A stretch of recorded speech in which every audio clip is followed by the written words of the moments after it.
Ebi byagambirwa mu kiganiro ekyatebekanisa ekitongole kitali kya gavumenti ekya Western Ankole Civil Society Forum okuhana ebiteekateekwa h'iteeka erya Sovereignty Bill 2026. Abantu bashaba abanyishengero okwetegereza iteeka eri batakarihingwize. Asa ya Uganda situkwemarira eri teeka nagamba aha baana abashoboire aheru konka emirimo nyingi eryo mu Uganda yona nefuna sente zikuruga aheru. Twine bitongore abana y'ibakora, twine amarwaro gabana gubakoramo, twine amashomero agabana agubakoramo ninga gutukushomesezamo. Aba bantu bona nibafuna sente kuruga aheru y'ihanga.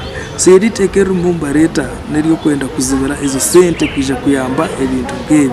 In a poor country like Uganda, you see Uganda bakatu atwachiro nidino income status kwa professor level.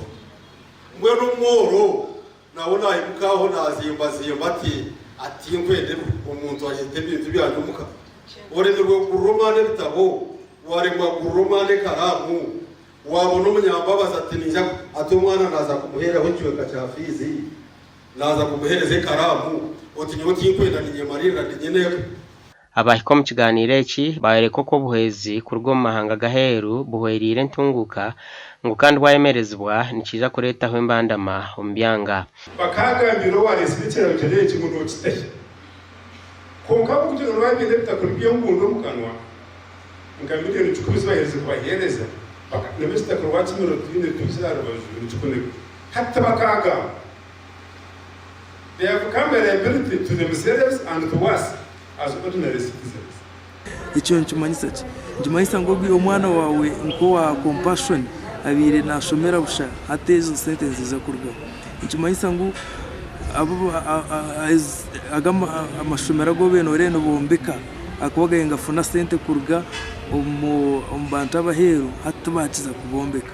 Kurujira har bamwe umbatura ekiragire kibakirabyaho obworo borekeriro kushenshera maka no kureta ho myanga rombantu. I also want to signal to Honorable Tayewe abokwana wo muntu mhango okutwine itwenga bakumwe when sewo nakweshengereza ekiragire eki muchozo mu parliament kandi mutachita no dustbin muchosi because it is a very bad law erukija kuteganisa twene. At this moment nyenda kutuma Honorable Annette Katusime muji imangu n'umucyara kazi yo mushushe rwabwa district ya Bushenyi kandi unkumanya ngo eriteka hatu n'uri ryo mu ngaro ziye ngarake shabe Honorable mbwatekamwa rukamba MP witu wigara West imangu iteka ryo mu ngaro n'abashaba n'abeshengereza matakaguza West matakaguza Bushenyi. In fact we are disadvantaged that talk up in a causing cage okajotelete mi kwa na MP okambon because they are not here. Why? Because you sold it. Kokuguza eyagura nagenda za kushuminga chiwamuzi. Na batachi in business ndi. And I even saw it here. MPs bought votes. Kutinga mayisto na bentu benza bwanyuma. Abo kuba bakagura intebe z'abagize bata. Ezibi. Gasha kwa Onesmus ndi anabo.